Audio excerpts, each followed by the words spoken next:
At the start of the movie, we meet an elderly lady named Laura.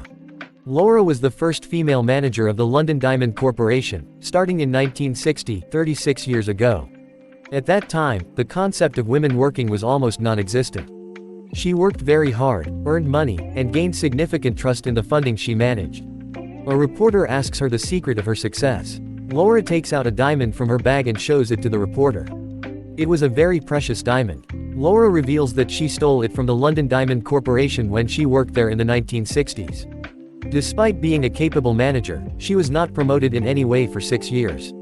The scene then shifts to the London Diamond Corporation in 1960. There was a board of directors meeting taking place. They were choosing a new managing director that day. Despite Laura's outstanding performance, she was not given the position because men were preferred for everything at that time. This deeply disturbed Laura. She goes to her office, takes a pen and paper, and writes, "Don't give up, work harder, you will win. If you don't give up, you will work hard and win." After writing this, she resumes her routine work. Then a man named Hobbs comes to meet her. He worked as a cleaner in her office. After talking to Laura, he leaves. Laura also heads home. The next day, when she arrives at the office, she finds a letter on her table. The letter contained a movie ticket and the same page on which Laura had written motivational lines to herself. However, someone had added another line on that page: "No, you won't." This implied she wouldn't be able to win. She decides to go to the cinema at the showtime indicated on the ticket to meet this person. To her surprise, it was Hobbs in the cinema. Seeing him, Laura tries to leave. But Hobbs stops her and says, "Stop, Laura, I called you here." He then reveals the reason for calling her. He tells Laura that he wants to steal diamonds from the London Diamond Corporation and needs her help. Laura is shocked and immediately says no without thinking, but Hobbs says, "Don't make a decision so quickly. Anyway, all your dreams are about to shatter because the London Corporation is planning to fire you." He tells her he overheard this during a meeting. Laura doesn't believe him and leaves. The next day, she comes to the office as usual. While checking the office files, she finds out the truth. Hobbs was right, they were indeed planning to fire her. This news deeply upsets her. Despite her excellent performance, she was being dismissed from her job. In her anger, she decides to support Hobbs in his plan. The next day, she meets Hobbs at the dog race. This time, she has gathered all the information about him. She says, "There is no one in your family. Your wife died 15 years ago. Then who are you stealing these diamonds for?" Hobbs doesn't answer her. He just needs Laura's help to fulfill his mission.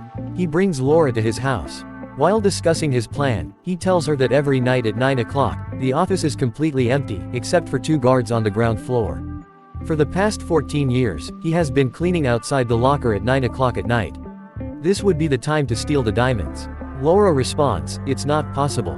If I go there, you won't be able to open the locker because the code changes every week, and only the owner knows it." Hobbs says, "Yes, I know this too. One day while cleaning the boss's desk, I saw the code. But now the boss keeps it at his house. That's where I need your help. You'll go to the party at his house and get the code for me." Laura, after thinking for a moment, says, "Even if I get the code, you won't be able to steal the diamonds from there." Hobbs then shows her a bottle and says, "I can steal up to $1 million worth of diamonds in this bottle. These diamonds will be enough for both of us." When Laura returns home, she thinks about it for a long time and decides to support Hobbs. She attends the party and meets the owner of the insurance company, which insures all the diamonds of her company. As soon as she gets a chance at the party, she goes to her boss's study to find the code. Before she could find it, she hears footsteps approaching. Someone was coming towards the room, and she gets stuck. To escape, Laura hides. Her boss enters the room and opens the locker. Laura manages to see the code. After her boss leaves, she easily opens the locker and retrieves the code. Now, according to her plan, her work is very easy. However, a job this big can't be done without difficulty. The next day, when Laura comes to the office, she notices CCTV cameras everywhere. She immediately informs Hobbs, saying it's impossible to steal now because there are 8 cameras, including one in front of the locker. Hobbs is worried but doesn't give up. He asks Laura if there is any way around it. After thinking a lot, Laura tells him that although there are cameras, there are only 4 monitors in front of the guards. Each monitor displays footage from 2 cameras, and the footage switches every minute. This means Hobbs will have only 1 minute when the guards won't be watching the locker. He must complete his work within that minute. Hobbs agrees, saying he will open the locker and get inside within a minute. Laura replies, "Don't be crazy, Hobbs. You're old. You can't run in and out in a minute." You'll get caught. She tries to leave, but Hobbs holds her hand and says, "You gave me the code to the locker. Now, you have to stay with me in this mission." Despite her reluctance, Laura agrees. The next day comes, and Hobbs prepares to execute his plan. He first goes to the monitors. As soon as the footage of the locker camera switches off, he sets a 1-minute timer on his stopwatch. In that 1 minute, he must reach the locker, open it, and get inside. Meanwhile, Laura calls the guard to distract him. The guard picks up the phone, but no one speaks on the other end. Hobbs rushes to the locker, opens it, and goes inside. He sees many diamonds in front of him and starts collecting them in his bottle according to the plan. As soon as his work is done, Hobbs comes out of the locker. When the camera footage returns, he has already completed his mission and is heading home. As he leaves the London Diamond Corporation, a guard stops him. Hobbs is nervous, holding a bottle of diamonds. But the guard had only called him back to clean the dirty toilets. Hobbs cleans the toilets and returns home. At home, he empties his bottle into the sink, revealing it was filled with coffee, not diamonds. So, did Hobbs not steal the diamonds? The next day, Laura goes to the office and sees chaos. It's clear that everyone knows about the diamond theft. But she is puzzled that Hobbs only stole 1 bottle of diamonds, while there were 200 tons in the vault. How could someone notice the theft of just 1 bottle? She is then called to the locker room, where she is shocked to see that there isn't a single diamond left. Laura wonders how Hobbs managed to steal 200 tons of diamonds alone, without any vehicle. She quickly goes to ask Hobbs how he did it. She questions him about their deal to steal just 1 bottle, not 200 tons. Hobbs remains silent. Laura asks repeatedly where he hid the diamonds, but Hobbs stays quiet. The London Diamond Corporation hires a team of investigators to catch the thieves. One investigator sees Hobbs and Laura talking.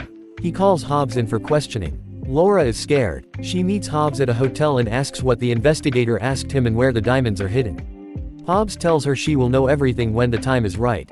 The next day, a man visits the CEO of London Diamond Corporation, demanding £100 million to return the stolen diamonds. The CEO asks if he knows the thief, but the man says no, he only delivered the message. The letter warns that if the money isn't paid in 48 hours, the company will never see the diamonds again. The investigator, who had been observing Hobbs and Laura, now suspects Laura's involvement. He questions Laura, who insists she meets Hobbs because he is a good person and her friend. Finding no substantial evidence against Laura, the investigator lets her go. Laura then asks her senior officer for permission to work with the investigator to find the thief and stabilize the company. She gets the permission but wants to keep tabs on the investigation's progress to ensure it doesn't lead to her. Laura and the investigator start working together. The investigator finds crucial information, which he shares with the CEO. Meanwhile, the insurance company head arrives, and the CEO demands £100 million in 2 days to retrieve the diamonds. The insurance head refuses, fearing financial ruin. The CEO insists on the money, threatening the insurance company with exposure of their fraudulent practices. After the meeting, the investigator tells Laura he suspects her because she and Hobbs were seen near the office on the night of the theft. Laura responds, "You have no proof. I can't steal so many diamonds. You can investigate all you want, but you won't arrest me without evidence." As she walks away, Laura's colleague informs them that the CEO has died. News of the theft at the London Diamond Corporation had spread quickly, attracting media attention to their house. The CEO was so shocked that he died from the stress. Hearing all this, Laura's condition worsened. She walked to the phone and then to the washroom, tears welling up in her eyes. She now felt responsible for the CEO's death. As Laura stood there, her earring suddenly fell into the sink. She opened the sink pipe to retrieve it and found a diamond inside. Realizing this was how Hobbs had smuggled all the diamonds out, without anyone noticing. Laura immediately left her office, opened a lid to the sewer, and climbed inside. There, she found Hobbs, who was waiting for her. "You are very clever," he said. "You finally figured out how I stole the diamonds." Laura confronted him, asking, "What will you do with these diamonds now?" "Your plan was to sell them to the London Corporation, but the CEO has been killed." Hobbs replied, "No, I am going to get the money in an hour. And before that, you can't leave." He grabbed Laura's hand, but she pushed forward, struggling against him. Her heel got stuck, and she found a very precious diamond in the water. Quickly, she picked it up and hid it in her pocket. Hobbs followed her, insisting she stay for an hour. Then, Hobbs asked Laura, "Do you know how my wife died?" "Yes," Laura replied, "she was sick." "No," Hobbs said, "she wasn't so sick that she should have died. Her treatment was possible. I went to the insurance company for money, but they told me to wait my turn. By the time it was our turn, her illness had worsened. When she was finally admitted to the hospital, she died." If the insurance company had wanted, my wife could have survived. But the owner was a fraud, making mistakes that led to many deaths like my wife's. Laura realized that Hobbs's true revenge was not against the London Diamond Corporation, but against the insurance company owner who insured all the corporation's diamonds. It took Hobbs 14 years to complete his plan, working as a cleaner to avenge his wife's death.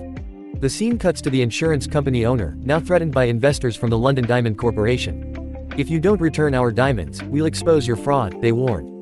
Faced with no choice, the owner gave up all his wealth and ultimately took his own life.